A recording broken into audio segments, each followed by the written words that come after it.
নমস্কার। আজকে আমি তোমাদেরকে মাছের চপ করে দেখাবো। তার জন্যে আমি 200 গ্রাম মতো পাঙাশ মাছ নিয়েছি। এই মাছে কাঁটাটা কম হয়, বাছতে আমাদের সুবিধে হয়। এইবার এই মাছটাকে নুন হলুদ দিয়ে সেদ্ধ করব।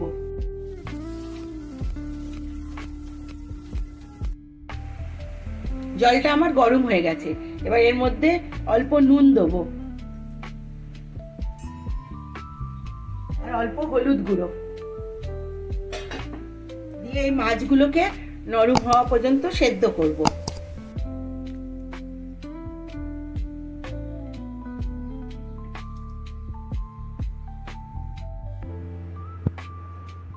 মাছগুলো আমি 5 মিনিট পর্যন্ত নুন হলুদ দিয়ে সেদ্ধ করে নিয়েছি। মাছগুলো গলে গেছে। এবার এর থেকে কাঁটা আর ছালটা আমি বেছে এগুলোকে ম্যাশ করে নেব। মাছগুলো কাঁটা আর ছাল বেছে এইভাবে ম্যাশ করে নিয়েছি। 2 চামচ মতো রিফাইন তেল দিয়েছি। তেলটা আমার গরম হয়ে গেছে। বড় চামচে 2 চামচ তেল দিয়েছি। এবার এর মধ্যে ছোট ছোট দুটো কুচনো পেঁয়াজ, অল্প একটু কয়েক কোয়া রসুন কুচি, আদা কুচি আর কাঁচা লঙ্কা এটা দিয়ে আমি 2-3 মিনিট ভাজবো। ঝালটা তোমরা তোমাদের পছন্দ অনুযায়ী দেবে। এবার এর মধ্যে অল্প একটু আদা রসুন বাটা দেবো।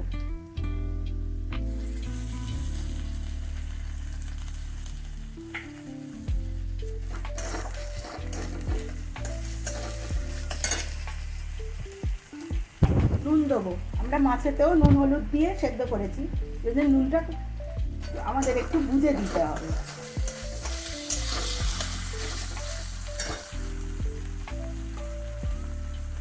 হলুদ গুঁড়ো,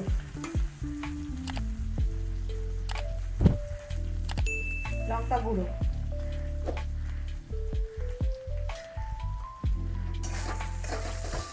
মশলাটা যাতে জ্বলে না যায় তার জন্য অল্প একটু জল দেবো।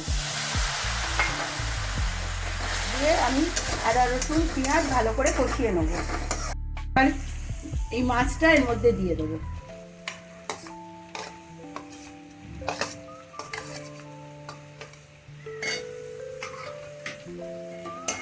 দিয়ে ভালো করে এটাকে কষাবো। দুটো ছোট আলু সেদ্ধ করে এইভাবে ম্যাশ করে রেখেছি। এবার মাছের মধ্যে এটা দিয়ে দেবো।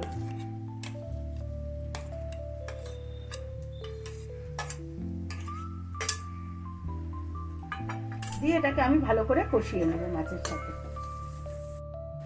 মাছটা আমার কষানো হয়ে গেছে। এবার আমি গ্যাসটা অফ করে দেবো। দিয়ে অল্প গরম মশলা দেবো।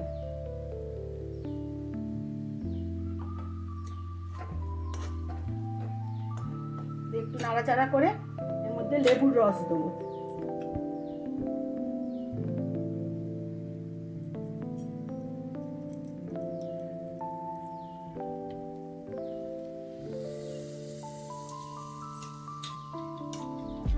দিয়ে এবার এটাকে নামিয়ে ঠান্ডা হতে দেবো। চপগুলো বানানোর জন্যে আমি কিছু ময়দা নিয়েছি। এটা ব্রেড ক্রাম আর দুটো ডিম নুন আর গোলমরিচ দিয়ে আমি এইভাবে ফেটিয়ে নিয়েছি। এবার মাছটাকে আমি ভালো করে আবার চটকে নেব। মাছের পুরটা আমি এইভাবে গোল করে নিলাম। তারপর এটা আমি একটু লম্বা শেপ দেবো। চাইলে তোমরা অন্য যে কোনো শেপই দিতে পারো।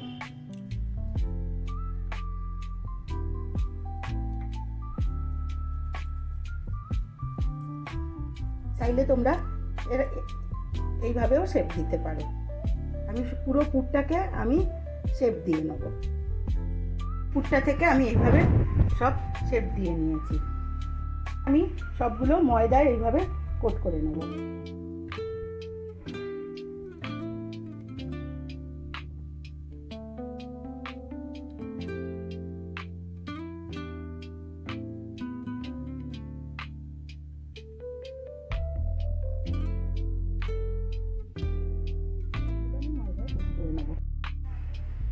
এগুলোকে আমি ময়দায় কোট করে নিয়েছি। এবার আমি একটা করে ডিমের গোলাটার মধ্যে চোবাবো। এটাকে আরেকটু গুলিয়ে নিচ্ছি।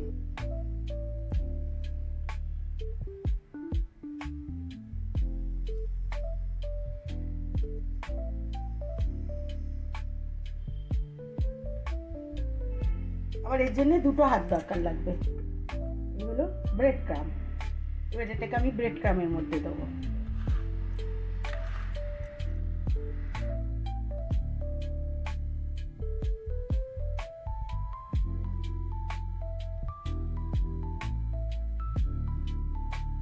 এটাকে আমি আরেকবার ডিমের গোলার মধ্যে দেবো। আমি ডবল কোট করবো।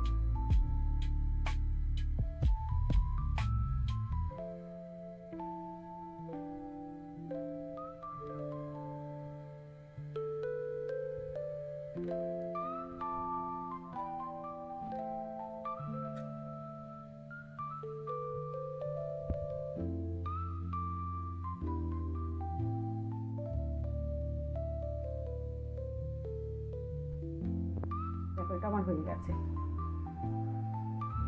এই ডবল কোট করে এইভাবে আমি সবগুলোকে বানিয়ে নেব। চপগুলো আমার তৈরি করা হয়ে গেছে। এবার এই চপগুলোকে আমি 10 মিনিটের জন্য ফ্রিজে রেখে দেবো। তেলটা আমার গরম হয়ে গেছে। এগুলোকে আমি ফ্রিজ থেকে বের করে নিয়েছি।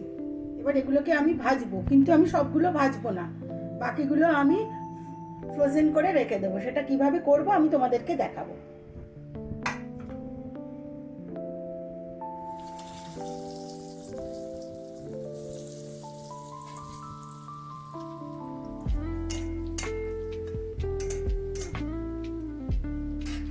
এই দুটো যতক্ষণ ভাজা হচ্ছে কিভাবে ফ্রোজেন করব আমি তোমাদেরকে দেখাচ্ছি। তোমরা একটা কাজ করতে পারো, প্রথমে এগুলোকে কোনো একটা প্লেটে করে ডিপ ফ্রিজে রাখবে। যে কটা তোমরা ফ্রোজেন করবে ডিপ ফ্রিজে রাখবে, তাহলে 2-3 ঘন্টার মধ্যে ওটা শক্ত হয়ে যাবে। তারপর কোনো একটা এয়ারটাইট বক্সে ভরে রাখতে পারো, বা আরেকটা কাজ করতে পারো, কোনো একটা বক্সের মধ্যে এইভাবে বাটার পেপার দিয়ে তার মধ্যে রেখে ওপরে আর একটা বাটার পেপার দিয়েও রাখতে পারো ডিপ ফ্রিজে। তাহলে এরকম ভাবে রাখলে 15 দিন পর্যন্ত তোমাদের এটা ভালো থাকবে। এবার এটাকে আমি উল্টে পাল্টে ভেজে নেব, লাল লাল করে ভেজে নেব। চপ দুটো আমার লাল করে ভাজা হয়ে গেছে। এবার আমি এগুলোকে তুলে নিচ্ছি। এইভাবে আমার প্রয়োজন যতগুলো আমি ততগুলো ভেজে নেব।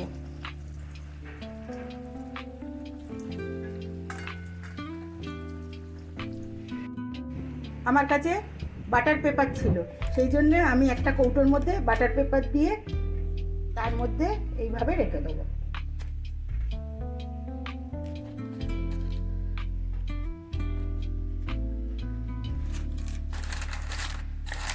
যদি তোমরা বেশি করে বানিয়ে থাকো তাহলে এরকম এই বাটার পেপারের ওপরে বাকি চপগুলো রাখতে পারো, আবার তার উপরে একটা বাটার পেপার দেবে। এইভাবে আমি এটাকে ডিপ ফ্রিজে রেখে দেবো, 15 দিন পর্যন্ত ভালো থাকবে। খুব সহজভাবে মাছের চপগুলো আমার হয়ে গেছে। তোমরা যদি এইভাবে একবার চপ বানিয়ে খাও তাহলে তোমাদের মনে হবে যে বারবার খাই।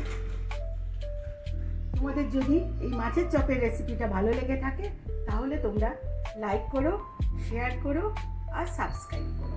ভিডিওটা দেখার জন্য তোমাদেরকে ধন্যবাদ।